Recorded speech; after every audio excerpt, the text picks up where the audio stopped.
নিয়ে আসে থানায়। পুলিশ তার কমপ্লেন নিচ্ছিল না, কারণ ওই জায়গাটি তাদের এরিয়ার নয়। ওই ব্যক্তি বলে 3-4 দিন যাবৎ হুমকি দিচ্ছিল তারা আমার মেয়েকে মেরে ফেলবে। আজ তাকে আমি পাচ্ছি না, যদি তার কিছু হয় আমি সবাইকে দেখে নেব। পুলিশ তার কাছে জানতে চায় তার মেয়ের ব্যাপারে, এবং সে বলে তার মেয়ের নাম বসুধা। সে লাল রঙের একটি ড্রেস পরে বের হয়েছিল। সে যখন ছোট ছিল তার হাতে একটি তার মায়ের ছবি ট্যাটু করা ছিল। কিছুক্ষণ পর খবর পাওয়া যায় কাওয়ালি ব্রিজের নিচে একটি মেয়ের লাশ পাওয়া গেছে। এরপর সকলেই সেখানে যায় এবং সেখানে গিয়ে জানতে পারে ওই মেয়েটির চেহারা বিকৃত করে ফেলেছে এবং আইডেন্টিফাই করা যাচ্ছে না। লাল রঙের ড্রেস পরা রয়েছে। বসুধার বাবা কাছে গিয়েই তার হাতে ট্যাটু দেখতে পায় এবং কাঁদতে শুরু করে। এদিকে খবর পেয়ে ওই সিআই গোপী এসে আত্রেয়াকে দেখতে পায় এবং সে অনেক রেগে যায়। আত্রেয়ার সাথে কথা কাটাকাটি হয় এবং সে আত্রেয়ার বেল ক্যান্সেল করাতে একজনের কাছে ফোন করে এবং তাকে বলে যে এই মার্ডারের ব্যাপারেও আত্রেয়ার জড়িত আছে এবং তার বেল যেন ক্যান্সেল করে দেওয়া হয়। এরপর ভামসি এসে আত্রেয়াকে সেখান থেকে সরিয়ে দেয়। সিআই তখন ভামসিকে অনেক বকাঝকা করে। কিছুক্ষণ পর ভামসি আত্রেয়াকে জানায় তার এরকম করাটা উচিত হয়নি, তার বেল নাকচ হতে পারে। তখনই খবর পাওয়া যায় ভেনকাটাচিলামে ওই যে ডেড বডিটি পাওয়া গিয়েছিল তার পোস্টমর্টম করে দেখা গেছে এটি স্বাভাবিক মৃত্যু ছিল, এটি ছিল লিভার ফেলার। এবং আইডেন্টিফাই করতে তার ফিঙ্গারপ্রিন্ট ডাটাবেজে ম্যাচ করতে পাঠানো হয়েছে। আত্রেয়া কিছুতেই বিশ্বাস করছিল না, কারণ এই বডির পিছে 3টি খুন হয়েছে, এটি স্বাভাবিক মৃত্যু কী করে হয়। তারা রিপোর্ট দেখতে যাচ্ছিল, তখন এই ব্যক্তিকে তারা ধরে ফেলে, যে কিনা আত্রেয়াকে অনেক আগে থেকে ফলো করছিল। তাকে ধরে নিয়ে তারা আত্রেয়ার অফিসে যায় এবং এখানে আমরা জানতে পারি তার নাম হচ্ছে ববি এবং সে আত্রেয়ার মতোই ডিটেকটিভ, কর্ণাটকা থেকে এসেছে। তার ওইখানে রেলওয়ে ট্র্যাকে একটি বডি পাওয়া গিয়েছিল এবং যার মৃত্যুর কারণ দেওয়া হয়েছিল আত্রেয়াকে। তাই আত্রেয়াকে ধরতে বা আত্রেয়ার সম্পর্কে তথ্য বের করতে তাকে এখানে আসতে বলা হয়েছিল। আত্রেয়া তখন বুঝতে পারে ববিকে তার মতোই বোকা বানানো হয়েছে। আত্রেয়া তখন ব্যাপারটি বুঝিয়ে বলে ববিকে যে তারা আত্রেয়াকে মেরে ববিকে ফাঁসিয়ে দিত, যেহেতু সে আত্রেয়াকে ফলো করেছে, যেমনটি অজয় এবং হার্ষার বেলাতেও হয়েছিল। আত্রেয়া তখন বুঝতে পারে প্রতিটি ঘটনাই ঘটছে ওই বেয়ারিশ লাশগুলোকে নিয়ে। এরপর আত্রেয়া সিরিজকে ফোন করে বিগত 6 মাসের বেয়ারিশ লাশের তালিকা চায়। এদিকে আত্রেয়ার বেল ক্যান্সেল করাতে আবেদন করা হয়েছে, তাই সকাল 10টার মধ্যে বা 11টার মধ্যেই হয়তো বা আত্রেয়াকে সারেন্ডার করতে হবে। সিরিজ মেইল করে সেই লিস্ট পাঠায়। এরপর সেই লিস্ট বিশ্লেষণ করে দেখা যায় গত 6 মাসে 52টি বেয়ারিশ লাশ পাওয়া গেছে তাদের এই শহরে, যার মধ্যে 24টি পাওয়া গেছে শুধু রেলওয়ে ব্রিজের আশেপাশে অথবা রেলওয়ে ট্র্যাকের পাশে। আর এগুলো কাকিনাড়া এবং তারায়ের মাঝেই পাওয়া গেছে। আর প্রতিটি বডিরই কানেকশন এক, এগুলো ট্রেন থেকেই হয়তো ফেলা হচ্ছে। তারা ধারণা করে ভেনকাটিচালামের বডিটির ন্যাচারাল ডেথ ছিল, তাহলে বডিটি রেলওয়ে ট্র্যাকে কিভাবে এলো। এমনকি এমন কিছু জায়গায় বডি পাওয়া যায় বা বডি পাওয়া গিয়েছে যেখানে পৌঁছানোর জন্য কোনো রাস্তাই ছিল না, তাই যেখানে যাওয়ার কোনো রাস্তাই নেই সেখানে ডেড বডি কিভাবে এলো।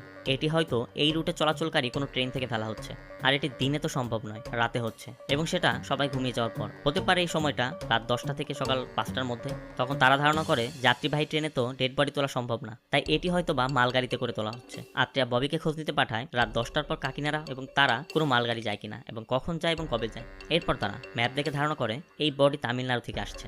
যদি মালগাড়ি তামিলনাড়ু হয়ে আসে তাহলে বর্ডার ক্রস করার পর যেখানে পারে তারা বডি ফেলে দেয়। বর্ডার ক্রস করে ফেলার পর স্টেট আলাদা হয়ে যায় এবং সে স্টেট আলাদা হলে পুলিশ আলাদা। আর যেহেতু এই লাশগুলোর কোনো কমপ্লেন নেই সেহেতু পুলিশও সেগুলো আইডেন্টিফাই করতে পারে না এবং বেওয়ারিশ ধরে নেয়। আর রেলওয়ে নিয়ম অনুযায়ী 3 দিন পর সেটা জ্বালিয়ে দেওয়া হয়।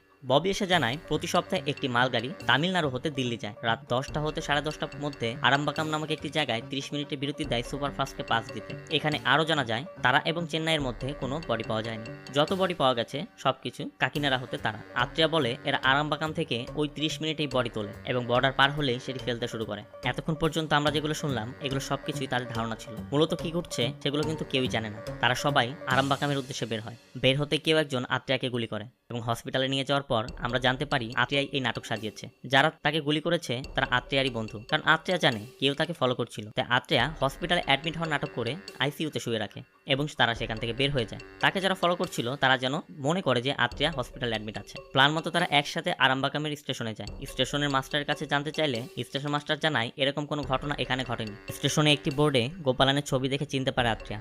স্টেশন মাস্টার জানায় পাশে একটি গ্রামে থাকে তারা, তাদের একটি নাট্যসংঘ রয়েছে। রেলওয়ের অ্যানুয়াল পার্টিতে তারা নাটক করেছিল, এগুলো অনেক আগের ছবি। এরপর সবাই গোপালনের বাড়িতে যায়। গোপালন তখন মাতাল ছিল, তাকে একটি দড়ি দিয়ে তারা বাঁধে এবং গোপালনের কাছে সব সত্যটা তারা জানতে চায়।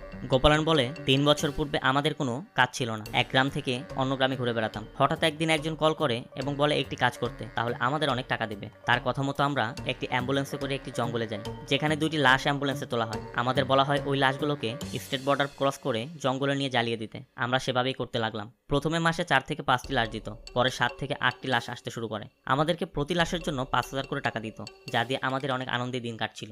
প্রতিবারের মতো জঙ্গলে লাশ জ্বালানোর সময় একদিন ফরেস্ট ডিপার্টমেন্ট দেখে ফেলে এবং আমরা কোনো মতে পালিয়ে যাই। এই খবর তাদের কাছে পৌঁছে যায় এবং আপাতত কাজ বন্ধ রাখতে নির্দেশ দেয়। এরপর একদিন কল করে আমাদের যেতে বলে। এবার আমাদের কাজ ছিল লাশ জ্বালানোর বদলে একটি ভ্যান থেকে অন্য ভ্যানে পৌঁছে দেয়া। আমরা লাশ নিয়ে পৌঁছালে ওই ভ্যান থেকে আরেকটি ভ্যান এসে লাশগুলোকে নেওয়া হতো এবং ওই ভ্যানের মধ্যে 7-8 ঘন্টা রাখতো, তারপর আবার আমাদের কাছে দিয়ে দিত। আমরা ওই লাশ তুলে একটি ওয়্যার হাউসে নিয়ে রাখতাম এবং সপ্তাহে একবার ওই লাশগুলোকে আমরা বের করতাম। এখানে লাশগুলোর এমন অবস্থা করা হতো যেন কেউ দেখলেও চিনতে না পারে। এরপর আমরা লাশগুলো বক্সে করে আরামবাগাম নিয়ে যেতাম, যেখানে 30 মিনিটের জন্য মালগাড়ি থামতো। তখন আমরা লাশগুলো তুলতাম। এরপর বর্ডার ক্রস করলেই এক এক জায়গায় এক একটি লাশ ফেলতে থাকতাম।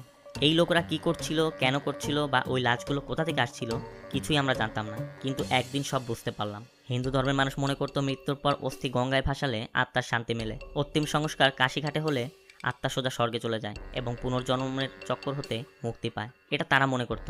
কিছু লোক এই রীতিকে অনেক বিশ্বাস করে, কিন্তু মরার পর মৃতদেহ কাশি নিয়ে যাওয়ার মতো তাদের টাকা পয়সা ছিল না। এরাই তাদের শিকার ছিল। আমরা বুঝতে পারলাম এরা কি করছে। গ্রামের মানুষের বিশ্বাস জন্মাতে আমরা লাশ নেওয়ার আগে পূজা করা শুরু করলাম এবং লাশের সাথে দেবীর তাবিজ বাঁধতাম। মানুষ বিশ্বাস করতে শুরু করলো এবং এই চর্চা আশপাশের গ্রামে এবং পুরো রাজ্যে ছড়িয়ে পড়লো। লাশের সংখ্যা আস্তে আস্তে বাড়তে থাকে। অন্তিম সংস্কার 2-3 দিনের মধ্যে না হলে আত্মা মুক্তি পাবে না, কখনোই আত্মা শান্তি পাবে না এবং পৃথিবীতে ঘুরতে থাকবে। তাদেরকে ভরসা দেওয়া হতো লাশ কাশি নিয়ে যাওয়া হবে, তাদের থেকে টাকা নিয়ে লাশ ট্রেন থেকে ফেলে দেওয়া হতো। 3 বছর পর্যন্ত এই কাজ ভালোই চলতে থাকে, কিন্তু হঠাৎ গত মাসে আমি অসুস্থ হয়ে পড়ি এবং 2 সপ্তাহ হসপিটালে ভর্তি ছিলাম।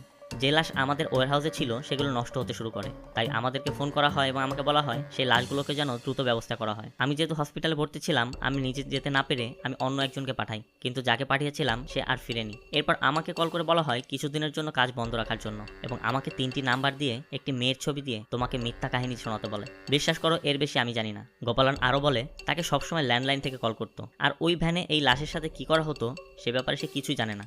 এদিকে আত্রিয়া গোপালনকে বলে এত ডেড বডি নিয়ে যেতে তাদের আত্মীয় বা পরিবারের লোকেরা প্রশ্ন করতো না, এভাবে সৎকার না করে নিয়ে আসলে। গোপালন তাকে বলে যারা প্রশ্ন করতো তাদের কোনো না কোনো বাহানা শুনিয়ে দিত, যেমন মৃত্যুর পর সৎকার দ্রুত করা জরুরি, নইলে আত্মা শান্তি পাবে না, দেরি করলে পরিবার এবং গ্রামের জন্য অশুভ হবে। আমরা আরো বলতাম লাশ সকাল সকাল পোড়ালে পুনর্জন্ম হতে রক্ষা পাওয়া যায়, তাই আমরা কোনো আত্মীয় স্বজন বা আপনজনের আসার আগেই লাশগুলো নিয়ে আসতাম। আত্রিয়ার তখন তার মায়ের কথা মনে পড়ে। আত্রিয়া তার মামাকে কল করে এবং জানতে চায় আত্রিয়া যাওয়ার আগেই কেন তার মামা তার মায়ের সৎকার করে ফেলেছিল। তার মামা বলে তারা বলেছিল তোমার মাকে তারা কাশি নিয়ে যাবে। তখন আত্রিয়া বুঝতে পারে তার মায়ের সাথে এটাই ঘটেছে। তার মায়ের বডিটাও এভাবে তারা কোনো একটি রেলওয়ে ট্র্যাকে ফেলে দিয়েছে। আত্রিয়া এই ভেবে কাঁদতে শুরু করে। তারা একটি চায়ের দোকানে চা খাচ্ছিল, তখন ববির হাতে একটি কাপ দেখে আত্রিয়া কিছু মনে করে। তখন আত্রিয়া ফরেন্সিক ডক্টরকে কল করতে বলে। এদিকে ফরেন্সিক ডক্টর বলেছিল ভেনকাটিচালামের যে লাশটি পাওয়া গেছে তার ফিঙ্গারপ্রিন্ট গুজরাটে মার্ডার হওয়া একটি মার্ডার ওয়েপনের সাথে ম্যাচ করেছিল। তাই আত্রিয়া জানতে চায় তার মৃত্যু কতদিন আগে হয়েছিল এবং ওই ব্যক্তি জানায় গুজরাটে হত্যা হয়েছে 5 দিন আগে, আর ভেনকাটিচালামে যে বডির মৃত্যু হয়েছে সেটি 10 দিন আগে। তাহলে যে ব্যক্তি 10 দিন আগে মারা গেল তার ফিঙ্গারপ্রিন্ট গুজরাটে কিভাবে 5 দিন পরে পাওয়া গেল? আত্রিয়া তখন বলে ওই ক্রিমিনালদের লাশের অর্গান বা লাশ প্রয়োজন ছিল না, প্রয়োজন ছিল শুধু ফিঙ্গারপ্রিন্ট। ববি জানতে চায় ফিঙ্গারপ্রিন্ট দিয়ে তারা কি করবে। আত্রিয়া তখন বলে এই ফিঙ্গারপ্রিন্ট তারা ক্রিমিনালদের কাছে বিক্রি করে এবং মার্ডার ইনভেস্টিগেশন করতে গেলে ওই ফিঙ্গারপ্রিন্ট পাওয়ার পর সেটি কারোর সাথে ম্যাচ করে না। যদি কোনোভাবে অ্যাড্রেসে যায়, অ্যাড্রেসে গিয়েও জানতে পারবে ওই ব্যক্তি মারা গেছে, তখন ইনভেস্টিগেশনই বন্ধ হয়ে যাবে। আবার ফেক পাসপোর্ট বানিয়েও তারা বিদেশ যেতে পারবে এবং এটিও ধারণা করে গোপালনরা যেখানে লাশ নিয়ে যেত সেখানে কোনো একটি ল্যাব থাকতে পারে, কারণ মৃত ব্যক্তির ফিঙ্গারপ্রিন্ট নেওয়া অতটা সহজ ছিল না। তাই 7-8 ঘন্টার চেষ্টা করে তারা কোনো কেমিক্যাল ইউজ করে সেই লাশ থেকে ফিঙ্গারপ্রিন্ট নিয়ে সেই লাশগুলোকে আবার ফেরত দিত। আত্রিয়া ভেনকাটিচালামের লাশের সাথে পাওয়া জিনিসগুলোকে তার কাছে দিতে বলে। তখন ভামসি পুলিশ কনস্টেবলের কাছ থেকে সেই আলামতগুলো নিয়ে এসে আত্রিয়াকে দেয়। আত্রিয়া এরপর অফিসে গিয়ে সেগুলো পর্যালোচনা করতে থাকে। এখানে আমরা দেখতে পারি অজয় এবং হার্ষার ফাইলও সে স্টাডি করছে। এখানে সবগুলো এভিডেন্সের সাথে একটি সাদৃশ্য পাওয়া যায়, আর তা হলো একটি দেবীর তাবিজ। তখন ববি জানায় যে তাদের ওখানে এই দেবীর তাবিজটি অনেক মানা হয়। আত্রিয়ার তখন মনে পড়ে গোপালন বলেছিল তারা লাশের সাথে তাবিজ বাঁধত আর ফেলার আগে সেগুলো খুলে ফেলতো। গোপালন অন্য লোককে পাঠালে তার হয়তো ভুল হয়েছিল এবং তাবিজ খুলতে তার মনে ছিল না, আর হার্ষা এবং অজয় ওই লাশের কাছে সেই তাবিজ পেয়েছিল এবং আমিও যখন ভেনকাটিচালামে ওই লাশের কাছে যাই ঠিক একই তাবিজ আমি দেখতে পেয়েছিলাম। তাই তাবিজের ব্যাপার আমরা জেনে যাওয়ার কারণে তারা হয়তোবা ওই তাবিজের পিছে এসে আমাদেরকে সেখানে দেখেছিল, তাই তারা তাদের দুজনকে মেরে আমার পিছে লেগেছে যেন আমরা এই ব্যাপারে আর কোনো ইনভেস্টিগেশন না করি। তখন ববি জানতে চায় সাধারণ একটি তাবিজ দিয়ে কি হবে। এদিকে স্নেহাকে নিয়ে ভামসি হার্ষা এবং অজয়ের কলেজে যায় এবং এখানে গিয়ে জানতে পারে তাদের একটি ক্লাসমেট আছে যে এই কলেজে লেকচারার। এদিকে আত্রিয়া তাবিজের কানেকশন খুঁজতে থাকে। তখন আত্রিয়া ধারণা করে যেহেতু ধর্মীয় কথা বলে এগুলো করা হতো, তাহলে তাদের কোনো সংগঠন থাকবে যার নাম দেবী মায়ের নামে হতে পারে, এবং ববিকে সে পাঠায় এবং ওই এলাকার যত দেবী মায়ের নামে যত কোম্পানি আছে সবকিছুর ডিটেলস নিয়ে আসতে বলে। এদিকে ওই লেকচারার জানায় হার্ষা এবং অজয় ফাইনাল ইয়ারে তাদের 6 মাসের একটি প্রজেক্ট নিয়ে কাজ করেছিল, এবং সেই প্রজেক্টটি ছিল ধর্মের নামে কিভাবে মানুষ ক্রাইম করছে তার উপরে, এবং তারা 3 জন এটি নিয়ে কাজ করেছিল, অজয়, হার্ষা এবং বসুধা। এখানে আমরা জানতে পারি বসুধাও অজয় এবং হার্ষার ক্লাসমেটই ছিল, এবং তারা এইগুলো নিয়ে কাজ করতো। স্নেহা সেখান থেকে সব ডিটেলস নিয়ে আত্রিয়ার কাছে যায়। এদিকে ববি ওই এলাকার নামে যত কোম্পানির নাম ছিল দেবী মায়ের নামে সবকিছুর একটি লিস্ট নিয়ে আসে। এখানে আমরা দেখতে পাই দেবী মায়ের নামে যে কোম্পানির লিস্ট রয়েছে সেখানে সবগুলোতেই লেখা রয়েছে বেতাবল্লী আমান, অর্থাৎ বেতাবল্লী আমান স্টোর, বেতাবল্লী আমান টেক্সটাইল, বেতাবল্লী আমান মিল, কিন্তু শুধু একটি নাম ছিল বেতাবল্লী আমান এনজিও। এদিকে স্নেহা সকল ডিটেলস নিয়ে আসার পর তারা ধারণা করে হার্ষা, অজয় এবং বসুধা আগে থেকেই এই ক্রাইমের ব্যাপারে জানতো এবং তারা ইনভেস্টিগেটও করেছে, এই জন্য হয়তো তাদেরকে হত্যা করা হয়েছে। ববি তখন বলে লাশের ধান্দা, আত্মীয়রা ভাবে লাশ কাশি নিয়ে যাচ্ছে কিন্তু না নিয়ে ফেলে দিচ্ছে, কোনো কমপ্লেইনে নেই, তাই মানুষের কোনো টেনশনও নেই। তখন আত্রিয়া কোনো একটি ক্লু খুঁজে পায় এবং সে বুঝতে পারে আসলে ঘটনাটা কি।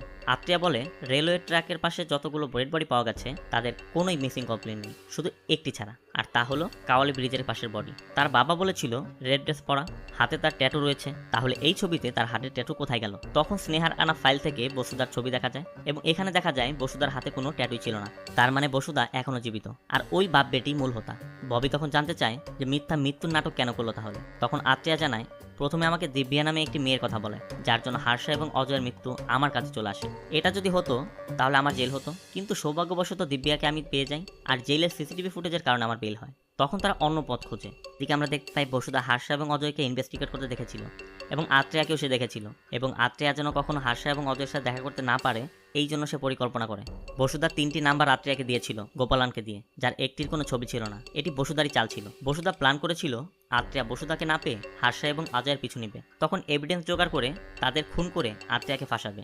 এটা যখন হলো না, আত্রিয়ার বেল হয়ে গেল, তখন আত্রিয়া কলেজে খোঁজ নিলেই বসুধার ব্যাপারে জেনে যেত। তাই বসুধা তার গা ঢাকা দিতে প্রথমে সে জীবননাশের একটি হুমকির কমপ্লেন করে এবং কিছুদিন পরে মিসিং কমপ্লেন করায়, এবং পরবর্তীতে তার হাতে ট্যাটু দেখে মৃত্যু দেখানো হয়। আমরা যেহেতু বসুধাকে বাঁচানোর চেষ্টা করছিলাম তাই আমরা বিশ্বাস করে নিই যে বসুধা মারা গিয়েছে, তাকে নিয়ে ইনভেস্টিগেট করা বন্ধ করে দিই। গোপালনের ব্যাপারে জানতে পারায় তারা আত্রিয়াকে মারার চেষ্টা করছিল, তাই ববিকে তারা ঠিক করে এবং একই পদ্ধতিতে কাজ করতে থাকে অজয় এবং হার্ষার মতো। অজয় এবং হার্ষা ভালো কাজে মন দিয়েছিল আর বসুধা এটাকে ক্রাইম বানিয়ে নিয়েছিল। এদিকে দেখা যায় আত্রিয়ার বেলটি ক্যান্সেল হয়ে গেছে এবং সিআই গোপী তাকে ধরতে আসে। অপরদিকে তারা সকলে বসুধাকে ধরতে সেই বেতাবল্লী আমান এনজিওর উদ্দেশ্যে বের হয় এবং সেখানে পৌঁছানো মাত্রই দেখতে পায় সব খালি পড়ে আছে, কেউ নেই সেখানে। আত্রিয়া সবাইকে তখন রাজস্থান যেতে বলে। তখন তারা জানতে চায় রাজস্থান কেন যাব, আত্রিয়া বলে বসুধাকে ধরতে। এদিকে আমরা দেখতে পাই বসুধা তার বাবাকে নিয়ে প্ল্যান করছিল রাজস্থানে বসে, তখন সেখানে আত্রিয়া সবাইকে নিয়ে উপস্থিত হয় এবং বসুধাকে হাতে নাতে ধরে ফেলে। তখন আমরা ফ্ল্যাশব্যাকে দেখতে পাই আত্রিয়া সকলকে বলছে এখানে বিয়ারের বোতল রয়েছে যা আদা খেয়ে ফেলে গেছে। এখানে কিছু এভিডেন্স পোড়ানো হয়েছে যার থেকে এখনো ধোয়া বেরোচ্ছে। সকালে যেহেতু বৃষ্টি হচ্ছিল তাহলে এই আগুন বেশিক্ষণ আগে লাগানো হয়নি এবং সেটি বেশিক্ষণ আগে নেবানো হয়নি। এখানে 3 জনের জুতার দাগ রয়েছে, কিন্তু এখানে কোনো গাড়ির চাকার দাগ নেই। আর এখান থেকে সহজে পালানোর একটি উপায়, তা হলো রেলওয়ে স্টেশন। আর এই সময় এখান দিয়ে একটি ট্রেন যায় বিকানান রাজস্থান। সামনের সপ্তাহে যেখানে মহোৎসব, দেশের কোনা কোনা হতে লোকজন আসবে সেখানে, এবং ধর্মীয় অন্ধবিশ্বাসে তারা বিশ্বাসী তারাই সেখানে আসবে আর বসুধার টার্গেট হবে এবং বসুধার কাজ করতে তাদের সাথে সুবিধা হবে। এরপর বসুধা এবং তার বাবাকে গ্রেফতার করে নিয়ে যাওয়া হয়। আত্রিয়াকে দেখা যায় শ্মশানে একটি জায়গায় শ্রদ্ধা নিবেদন করছে। তার মামা তাকে যে জায়গার কথা বলেছিল, অবশ্য তার মা মিথ্যা বলেছিল। স্নেহা আত্রিয়াকে বলে তোমার মা তো এখানে নেই, তাহলে এখানে কেন এসেছো? আত্রিয়া তখন স্নেহাকে বলে এখানে মহালক্ষ্মী নেই, এটা এজেন্ট সাহেব শ্রীনিবাস আত্রিয়া জানে, কিন্তু তার ছেলে সিনু তো জানে না। মানুষ মনে করে তাবিজ নিলে রোগ মুক্তি হবে, মানত করলে মনোকামনা পূর্ণ হবে। এই সকল নিরীহ ধর্মীয় অন্ধবিশ্বাসে বিশ্বাসী যারা, তাদের বিশ্বাসকে কাজে লাগিয়ে কিছু মানুষ ক্রাইম করছে। মুভিটি ভালো লাগলে অবশ্যই সাবস্ক্রাইব করবেন এবং লাইক দিতে